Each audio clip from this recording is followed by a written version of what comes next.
السلام علیکم ورحمۃ اللہ وبرکاتہ۔ الحمد للہ رب العالمین والعاقبۃ للمتقین ولا عدوان الا علی الظالمین۔ اعوذ باللہ من الشیطان الرجیم، بسم اللہ الرحمن الرحیم۔ من عمل سیئۃ فلا یجزی الا مثلها ومن عمل صالحا من ذکر او انثی وهو مؤمن فاولئک يدخلون الجنہ یرزقون فیہا بغیر حساب۔ آج امثال القرآن کے حوالے سے ہمارا یہ 36واں درس ہے۔ اللہ تعالی ہم سب مسلمانوں کو عمل کرنے کی توفیق عطا فرمائے۔ آج یہ درس جو ہے وہ اس بارے میں ہے کہ اللہ تعالی ارشاد فرماتے ہیں کہ جو انسان گناہ کرتا ہے تو گناہ کا جو اس کی سنگینی ہے یا اس کا جو اس کی گناہ کی سزا دی جائے گی وہ اسی کے مثل ہے، لیکن اگر جو نیکی انسان کرے گا اس کا اجر و ثواب کتنا ہے، اس کا اجر و ثواب وسیع ہے۔ تو اس سے اللہ تعالیٰ کی جو عظمت ہے، اللہ تعالیٰ کی جو رحمت ہے، آپ اندازہ کریں۔ اللہ رب العزت ارشاد فرماتے ہیں من عمل سیئۃ فلا یجزی الا مثلها، جس نے گناہ کیا اس کی جزا اسی برابر ہے جس طرح اس نے کیا، یعنی گناہ کیا تو ایک گناہ کیا تو سزا بھی ایک۔ لیکن اگر من عامل صالحا، لیکن اگر اس نے نیک عمل کیا تو پھر نیکی کے اوپر جو ہے اس کو کیا اجر ملنے والا ہے؟ تو اللہ رب العزت ارشاد فرماتے ہیں ومن عامل صالحا من ذکر او انثی، کوئی بھی ہو، مذکر ہو مؤنث ہو، کچھ بھی ہو، عمل ہے صالح۔ اب صالح کا کیا مطلب ہے؟ یہ نیک، ہم نیک کرتے ہیں، ٹھیک ہے۔ صالح کا مطلب ہے کہ وہ چاروں طرف سے بالکل پیور ہو، بالکل اوریجنل ہو، بالکل یعنی جسے کہتے ہیں نا وہ ہر طرف سے بالکل ٹھیک ٹھاک ہو۔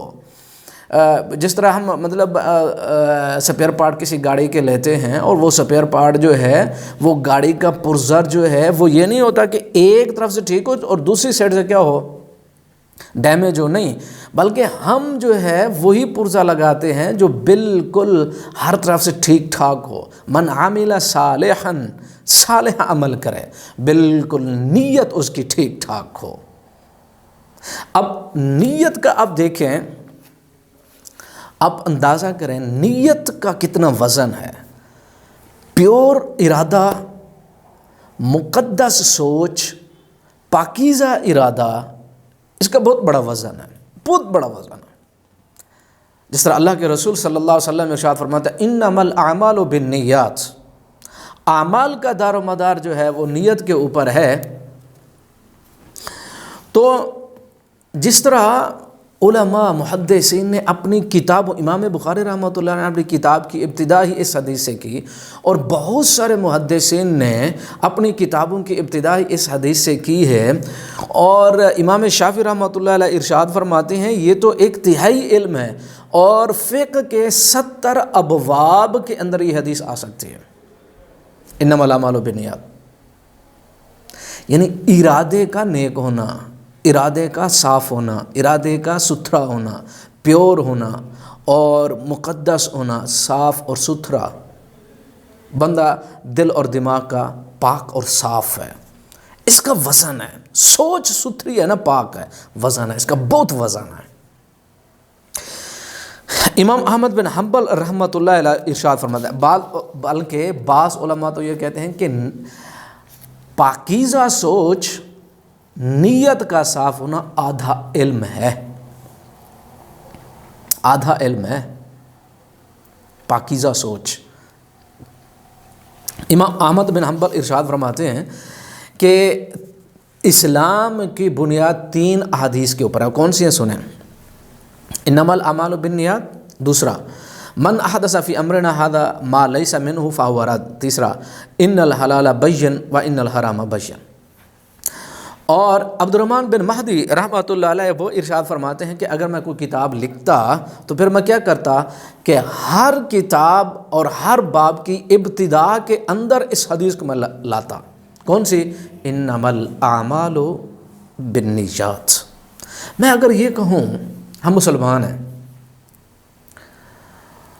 کلمہ پڑھا ہم نے، کلمہ پڑھنے کا ہمارا مقصد کیا ہے؟ ہم نے کلمہ کیوں پڑھا؟ کلمہ پڑھنے کا ہمارا مقصد کیا ہے؟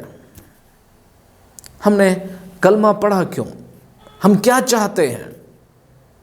لا الہ الا اللہ محمد رسول اللہ صلی اللہ علیہ وسلم ہر کام کا ایک مقصد ہے. میں کیا چاہتا ہوں کلمہ پڑھ کے؟ ہر کام کی ایک نیت ہے، ایک مقصد ہے. میں کیا چاہتا ہوں؟ مسلمان بن کے میں کیا چاہتا ہوں؟ آپ اس کو سوچتے چلے جائیں تو پھر انسان دیکھتا ہے کہ کلمہ پڑھ کے میں کیا چاہتا ہوں. بھی دنیا ساری زندگی جو میں سارے اعمال کرتا رہا، سارے یعنی کیا کر رہا ہوں میں؟ اچھا کر رہا ہوں، برا کر رہا ہوں، دنیا کما رہا ہوں، آخرت کر رہا ہوں، اللہ کا فرما بردار ہوں، نافرمان ہوں، گناہ کیا کر رہا ہوں؟ کلمہ پڑھو کیوں پڑھا بھائی؟ کیا چاہتا کیا ہوں میں؟ اللہ سے اللہ کو چاہتا ہوں، آخرت چاہتا ہوں، دنیا چاہتا ہوں. میرا مقصد کیا ہے کلمہ پڑھنے کا؟ انما الاعمال بالنیات. اعمال کا درمدار نیت کے اوپر ہے. اور پھر یہ بھی یاد رکھیں کہ ایک انسان جو ہے دکھاتا کچھ اور ہے اور پیچھے کچھ اور ہوتا ہے، لیکن رزلٹ تو اللہ کے ہاتھ میں ہے نا. اللہ تعالیٰ پھر فوراً پکڑ کرتا ہے. اور پھر میں آپ کو ایک دو احادیث سنا کے اپنی بات کو ختم کروں گا اور پھر آیت کی طرف آؤں گا. جس طرح آیت کے اندر اللہ رب العزت ارشاد فرماتے ہیں وَمَنْ يَخْرُجْ مِنْ بَيْتِهِ مُهَاجِرًا.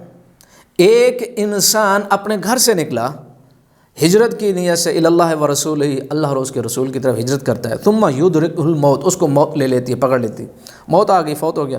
فقد واقع اجرہ اللہ، اللہ تعالیٰ اس کو اجر دے گا.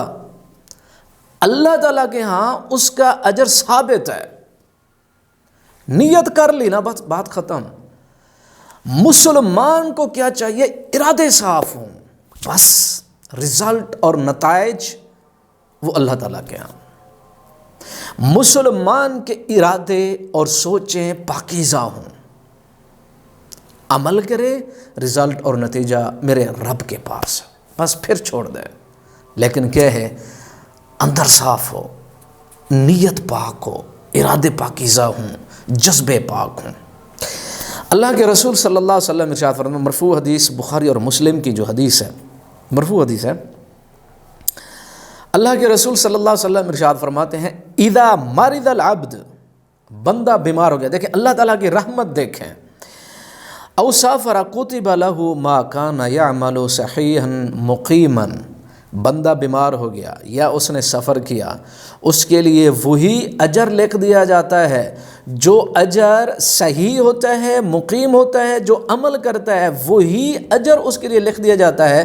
بیماری کی وجہ سے وہ نیک کام نہیں کر سکا جو اس کی عادت تھی، نیک کام کرنے کی جو عادت تھی، صحیح تھا، مقیم تھا، عمل کرتا تھا، بیماری کی وجہ سے نہیں کر سکا، اللہ تعالیٰ نے اجر لکھ دیا. یہ اللہ تعالیٰ کی رحمت نہیں ہے. نیت، ارادے، سوچ انسان کو وزنی بنا دیتا ہے، مقدس بنا دیتا ہے، اجر و ثواب میں کثرت ہے. ایک اور حدیث سنیں،